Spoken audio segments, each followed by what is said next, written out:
For those of you who are interested in a 60 to 65 guide, this is the video for you. If you're looking for another Trailblaze level range, do take a look at the video card above or the description below. Those will be better suited for you for the range that you're looking for. The one thing that I always like to do, why I always wait for the next, once I hit like Trailblaze level 65 to talk about the previous equilibrium level, is because I want to see what's on the next tier rewards so that I can give better recommendations for everyone. A lot of you have been asking me, what do I do in 60 to 65? Some of you are relatively refreshers as well, spend a bit of money refreshing. I only wanted to see the next one before I give you my recommendation, and this video will definitely have a lot of it as well. But first things first, let's take a look. I did a few runs already, and these are the drops I noticed in terms of the next stage as well.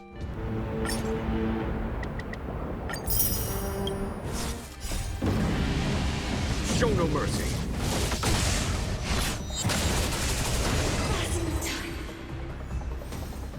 Disappear among the sea of butterflies. Illusions of the past.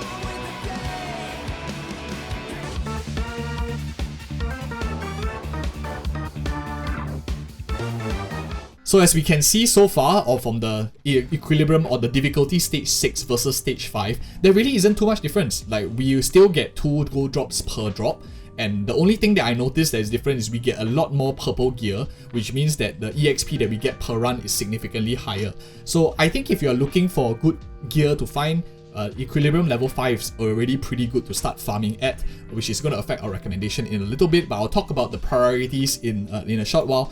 Overall, we see that maybe it's just a too small a sample size. Maybe there is a chance of 3 stars, 3 gear dropping, but 6 is just too little. We will only know in a little bit if I find anything like maybe the statistics are too skewed, like none of it is normally has like maybe 2 or 3 a day that drops 3. I'll update in the pinned comment below, so not to worry as well. But for now, I think that the chance is like pretty small, maybe non-existent as well for the difficulty 6. We are just only getting a little bit more relic EXP, and that's going to affect our decision in terms of what we choose shortly as well. I think Echoes of War is where it differentiates, but it doesn't really matter because we are going to have to run through Echoes of War anyway, as and when the week is about to end. And from what I noticed, like the highest difficulty gives 3 drops, the second highest difficulty gives 2 drops, so that's an interesting difference as well. So we are getting 3 more per week at equilibrium level 65 and beyond. That is quite interesting to know.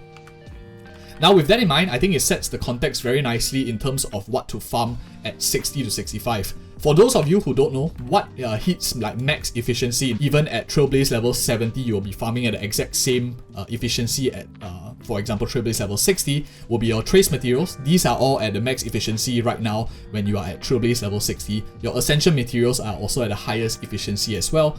Of course, your stuff like these EXP materials were already at the highest efficiency at Trailblaze level 50 to 60. So this one stays the same. You're at the efficiency of Trailblaze level 50 as well, which means how my recommendation would be actually is I think that you shouldn't spend all your time leveling characters and just getting their gear up. I want to answer 3 questions. I think the first is, where do you stop for tracers? Because it's efficient to farm for tracers, but you don't just want to farm non-stop and push beyond what is necessary. Where I think is a pretty good yardstick of where is enough to stop is once you hit like 9 on this major trace, or because the numbers are slightly different on basic attacks, once you see this appearing and you need like 5 purple materials for your 5-star characters, this is when I feel it starts getting a little bit more inefficient, especially because you need a lot of these weekly boss materials to unlock some major traces. For new characters, maybe you want to bring on board. For example, coming in the meta, maybe for example like Pella is coming in, you want to build a new character. You don't have to build her super invested if you just want to, like, for example, remove Mara struck debuffs and stuff like that.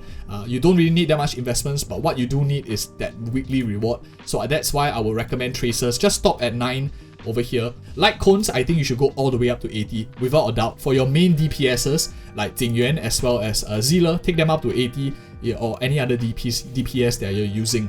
And of course, I think the most confusing part and the question that a lot of people might be asking is, how much do you go for these like this character level EXP Ascension EXP? the first thing you want to ask yourself when you want to decide, do you want to ascend these characters from 70 to 71, which means like 70 ascended, is how good are their major traces here. So this one is the one that usually determines whether I'm going to take the character up to 71 first, which means ascended, so that I can unlock this bonus ability.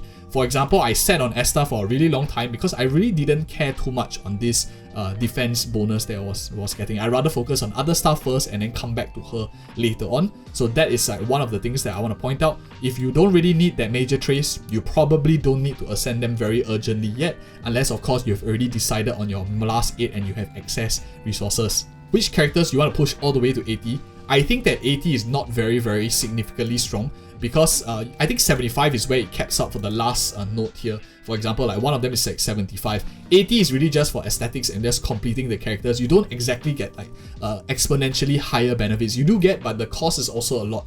For those of you who don't know, it's like 63 runs just to get one 5-star character from 70 to 80. That's ridiculously tons of EXP and time that you have to get, especially if you do it for 8. So if you want to split resources, I think getting your main 2 as high as you can first, that will be a good yardstick, your main damage dealer on each side. Then focusing on, for example, your defensive characters, one of them, you don't need 2 defensive characters that's super well built, just choose one, like out of these 4, or if you have Luotar in later part of 1.1 as well, out of those 5, just choose one character that in each team that you want to second highestly invest in. You want to either take them up to 71, invest in their traces as much as you can as well, and your third investment character in each team will be your secondary DPS. So if I have, for example, like Zealer, and maybe I'm running a character, for example, like Pella as my secondary DPS, or maybe Serval as my secondary DPS, like an Erudition pair, this will be your third investment character. You don't want to like pump them up super hard, you just want them to do a little bit of break damage on the side.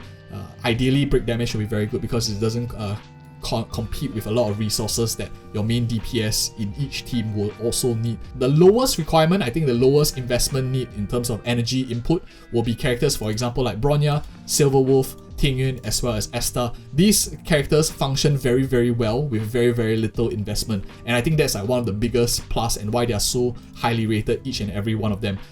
For those of you who don't know, you just need to basically slap on like a decent light cone with the effect. You just need to have their HP up a little bit more, maybe with a little bit of speed as well, some energy restoration for some of them. But other than that, you don't really need to have them at level 80 out of 80 and max traces, all the traces. You just need to focus on like the buffing ones, and that pretty much is good to go for the characters as well. So these will be like the lowest priority out of your 4 characters in the particular team. If you have some excess resource, I do recommend you, for example, maybe you're running a secondary DPS here like Yanqing, you can consider building characters like Su Sang, Dan Heng to just swap in to take out weaknesses of the enemy bossing. I talk about that in another video already on the channel, you can always check it out, or I'll link it in the video card above, beyond the scope of this video at this point. But some of you might realize now, you will probably have quite a bit of excess energy left over at the end of the day if you're following the recommendations I made so far. And this is probably the first time I actually recommended to go against the most efficient road possible. My account, as you guys can see, I built every single character. I followed the most efficient one, and in hindsight, that would have not been accurate. I think that what I'm recommending now will be much better in hindsight as well. So I made the mistakes on our behalf. What I think is much better to do is actually, after you get those out of the way, that first priority, you want to then farm these relics as much as you can. We saw from the very quick testing that you don't get 3 per run, maybe not at all, or maybe a very small chance. You only get a bit more EXP per drop as well. What this means is you just want to get good gear as soon as you can, because if you farm it, you get some good gear, it could last you for your entire account's length as well. So I think farming relics is definitely very strong. I already gave another video on my thoughts on which domain are best to farm. You can check it out as well on the channel, or I'll link it in like the video card above or in the description below too. So that will help you as well. Other than that, of course, you also want to do your planner ornaments. These are going to be very important to complete your main sets on all your DPS characters. Once you hit Trailblaze level 65, the differences in accounts become very great. For example, here I went with the 100% efficient. I only farmed like the max rewards. If it wasn't giving me the max difficulty rewards, I wasn't going to able like farm it all the way. Like I skipped a lot of relics, I skipped a lot of planner ornaments, I just focus on traces, ascension materials, level up materials. That's why I have almost every single character here at level 70. I only don't have Clara. I even have a Silverwolf, also a new character is being added. So this is what my account looks like if you just went like min-max efficiency. But in hindsight, it's inefficient because I wasn't able to like max star everything. I was much slower than other people in the Memory of Chaos if I had just like not neglected my bench and just focused on a DPS increasing like her crit ratios. I've seen a lot of other people around the same Trailblaze level as me having like 100 plus crit damage already on a lot of their characters. So that shows the discrepancy in terms of choice. I'm telling you now so that you don't copy my method of making a big bench and making this mistake as well. I think why I did it is, of course, I'm a content creator. I do more videos to make more guides for you as well, and I like to make mistakes on other people's behalf as well, because that's my job as a content creator, to figure out what is the more efficient tactics available and test hypotheses too. If you're finding value in this video so far, do give it a like and subscribe if you appreciate such content that I do for you guys. I spend quite a bit of money max refreshing every day, and it would be really nice if you guys could just leave me a nice comment as well. Okay, so once you like finish up most of your relics, what will I recommend you do? I will actually recommend you go into the Forgotten Hall here and push as far as you can.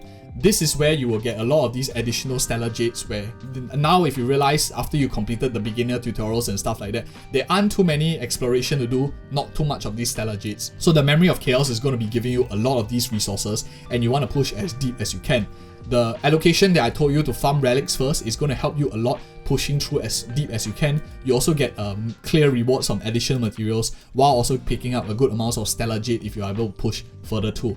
As and when if you find your card self like you can't clear the stage, just go back and farm a little bit more like trace materials, depending on what you need. If you find yourself lacking sustainability, just go back and level a bit more on your characters, and then go back to relics. Go back to characters, go back to relics, and just flip around as you went and you like, and push through the Memory of Chaos. If you are finding that you have a lot of characters already well invested, but you just can't seem to clear, probably is maybe because of the typing issue and you just need to fine tune your team composition and go in. I'll have regular videos on the channel as well, where I teach every single rotation what is the best team comp, even a free to play team comp as well, and the different combinations of characters you can put. So that will definitely help you a lot as well in your journey ahead. So that's my 2 cents, my thoughts on how you want to allocate resources from 60 to 65. And if you found this video helpful, you might like the other build guide videos that we have on our channel. Almost every single character, 4 stars we've already done, 5 stars will be coming up soon. Check it out on the channel as well. Thank you so much for watching. See you in the next video.